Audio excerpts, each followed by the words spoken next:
Okay, I'm going to share my screen so that we can, there we go. Can everyone see the slides? Yes, it works. Okay. Okay, Leon, the floor is yours. Yeah, as we agreed, I just want to mention, but as a disclaimer, that the views that we will be presenting originate with us. We are not representing the views of any entity or institution.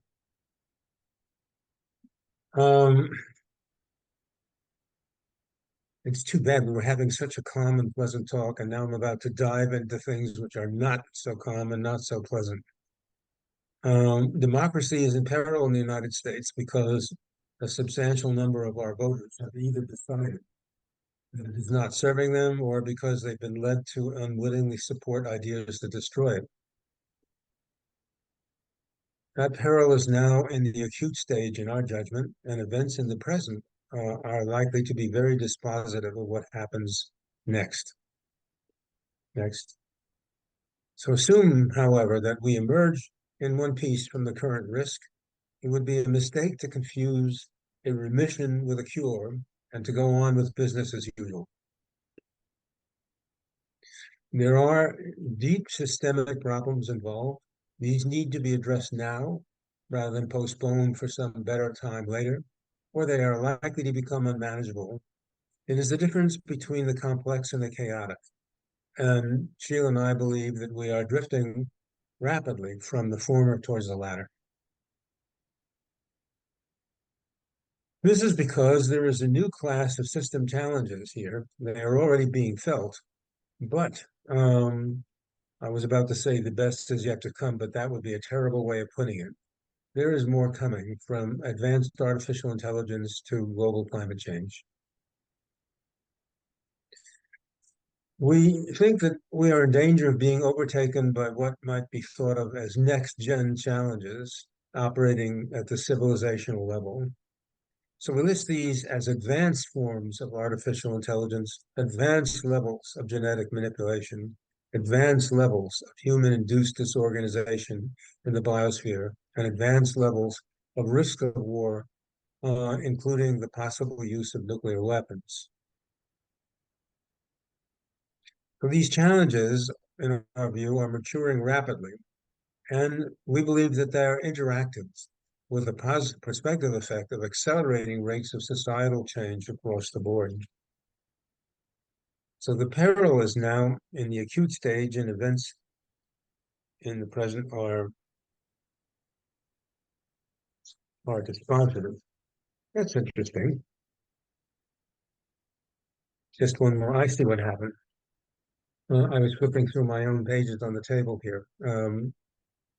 So the main point that we want to make about artificial intelligence is that it will act as an accelerant to this process, with the possibility that systems will rapidly descend from complex to chaotic, at which point they will become impossible to control.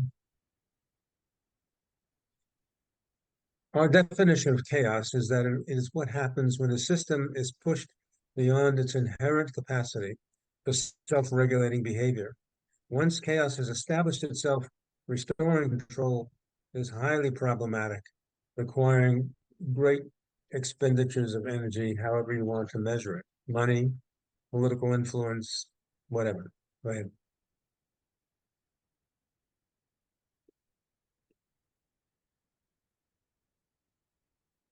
Given that the kinds of forces that are in the mix, the potential now exists for those costs to reach the level of an extinction event.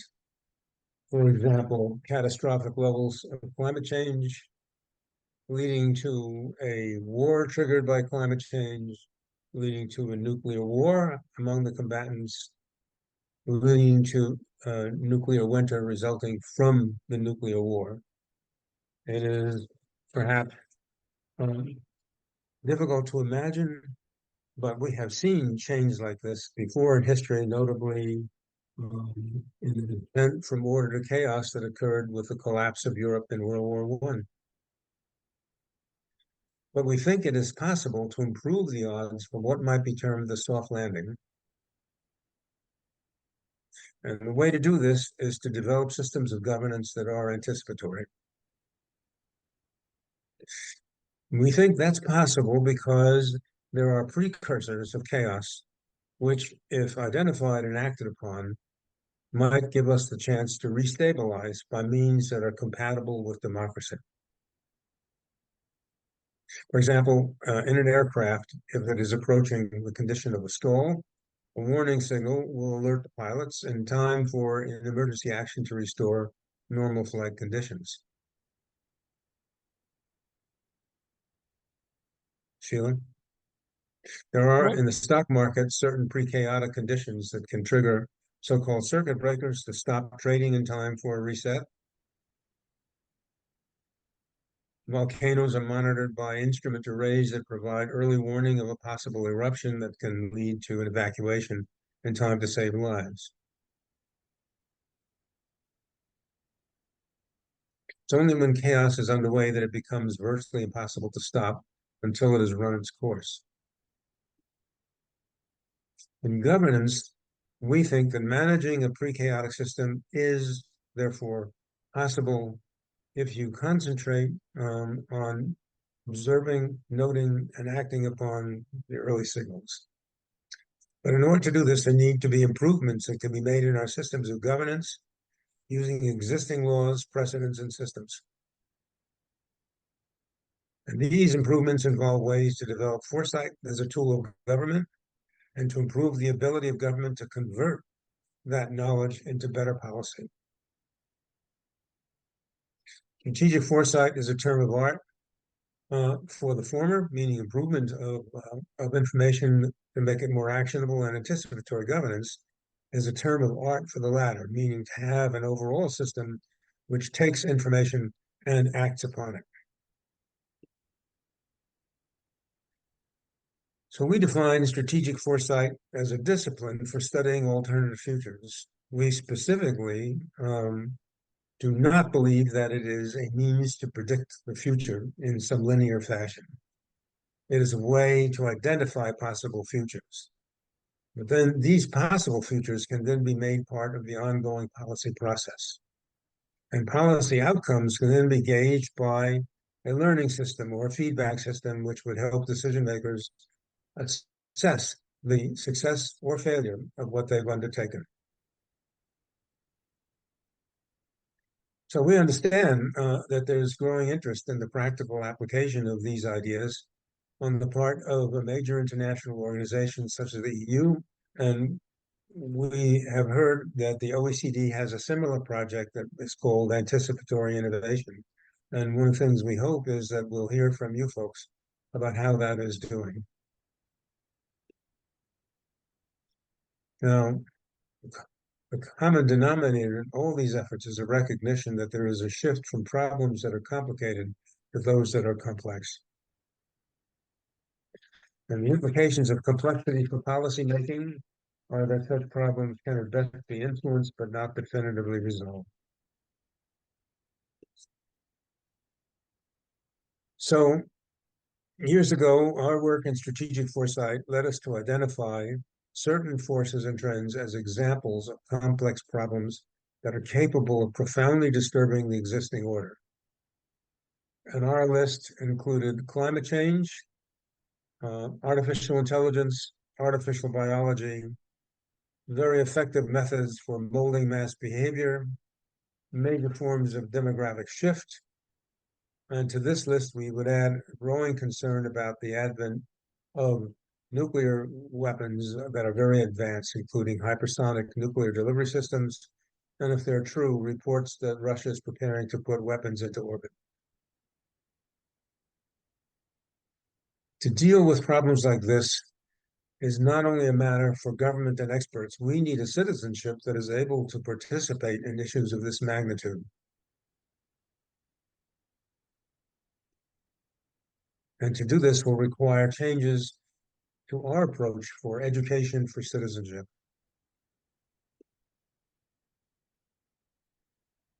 So I'm going to take over here and talk a great deal about the project that Leon and I have been involved in over the last 10 years or so.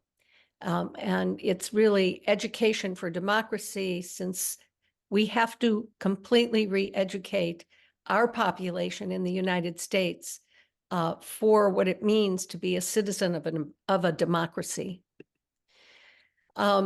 Lincoln said that, Abraham Lincoln said, public sentiment is everything. With public sentiment, nothing can fail. Without it, nothing can succeed. And we really believe that we have to work with the people if we're going to enable democracy to survive. So how do we do that at a time when we're so polarized, and concepts of justice and equity and concepts such as that are so difficult for the public? In fact, even for experts to tell the difference between fact and falsehood. Our information ecosystem is in many ways broken. And there's no instant solution to the problem. Reckoning with this is the work of a generation, and it could take at least a generation to ameliorate this situation enough for democracy to survive in the long run. In order for that to happen, we need our civic discourse to change in this country and possibly in others. And we've been working with an approach called the roundtable, and it's the roundtable that I'm going to talk about today. It's a sequence of steps, and it's designed to forestall ideological polarization in discussion groups. It encourages awareness of the complexity of real world issues, and it establishes a common framework for discussion. It's based on foresight, which encourages the widening of concepts about the future as opposed to the narrowing that's so frequently the case. The early stages are discussion of systems and complexity, discussion of foresight methods. All three of these concepts are identified, they're defined, and they're discussed so that people understand the framework that we then put together. The later stages include a discussion of values and the impact of values and policies on each other, and substantive presentations of information about emerging issues, and application of these methods by members of the group. Our participants actually build things like the futures wheels and look and examine real world issues. We have done trial runs for a long period of time, and we've looked at a variety of different venues, different sets of populations, and we even taught a 15-week course in this subject at Ohio State University's John Glenn College of Public Affairs. And we've worked with federal government employees in the United States. Discussion groups included age levels that went from adolescents to young adult, our students, for example, at Ohio State, but to mature adults, as we did in the Rockefeller Brothers Fund study. A broad range of occupations, from business people, military, government, retired, and engagement with participants from a range of ethnic and racial backgrounds. I think representing a good cross-section of the American population. And we really took the whole thing to new levels with virtual forms of communications. We actually taught our 15-week course over Zoom. And some of the outcomes were things like delayed formation of opinion.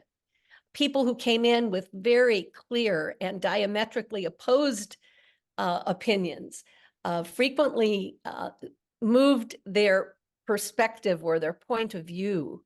And we found that very, very optimism, giving us some optimism that this was doable. We had non-ideological final views by the end of the process, awareness and appreciation for alternative futures, and the fact that no one single analysis or solution is always the case. There are frequently multiple things you should be considering. And of course, awareness of systems and complexity as a major factor to be accounted for in realistic planning was something that was discussed a lot, because people, at least in the United States, tend to be very linear, and we live in a nonlinear world. And that was really an important conversation to have. And finally, we really were able to go from debating to discussing. And to us, that was a sign of success.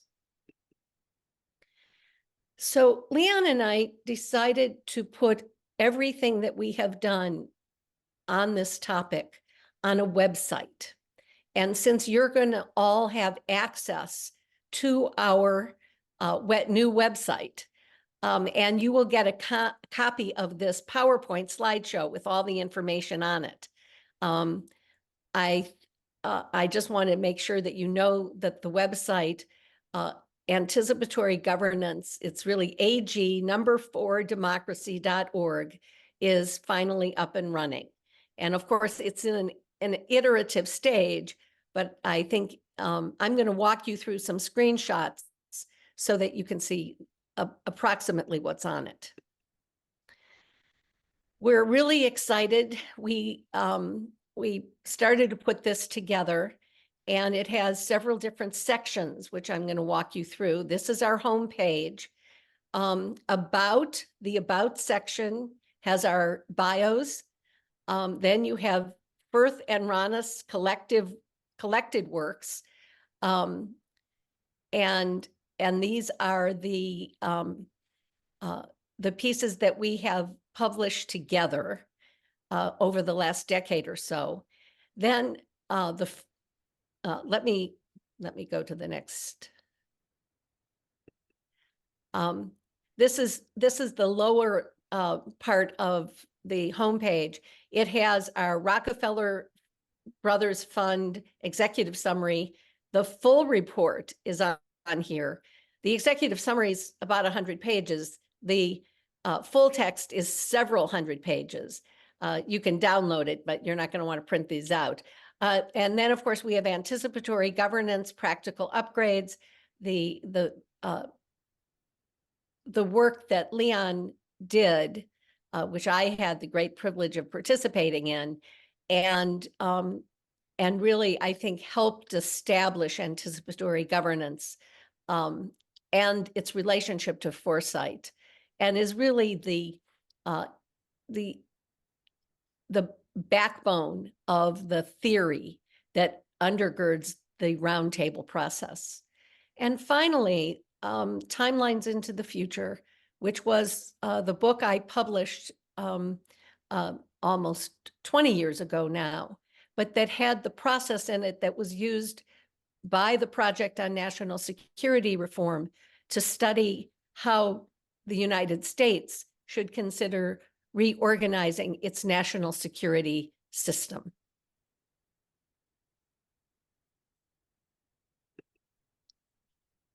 So this is the Anticipatory Governance for Democracy site under the Fuerth and Ronis collected works. And you can look at this at your leisure. Then Foresight and Democracy syllabus. We actually have put on the syllabus we used at Ohio State University, and we have something called Professor's Notes, Foresight and American Democracy, an Experiment in Education for Citizenship, which was a series of documents that we used in the teaching of our course for the dean of the John Glenn College at Ohio State. Then under Leon's, this is Leon's site, We have writings and publications. In fact, Leon has 3 segments: writings and publications, anticipatory governance, conferences, and you can read all about the history of how he came to write the anticipatory governance document that has, of course, had so much influence over people around the world. And finally, his graduate seminar at George Washington University, where you can see all 16 years worth of work by his students who annually produced a national security strategy and these are strategies that are world-class. It is a master class in how to put together a national security strategy. On my page, you will find my books and you will find my articles, including the Project on National Security Reform, Vision Working Group Report and Scenarios, that's based on the process for timelines into the future, including a lot of scenarios. And we want to thank you for listening. We're just at our 20-minute mark. Here are our email addresses in case you want to send us comments. And since you're going to get these slides, we don't have to stay here very long.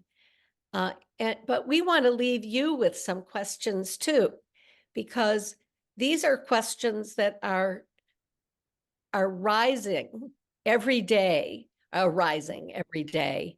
And we would like to know what all of you think about these kinds of questions.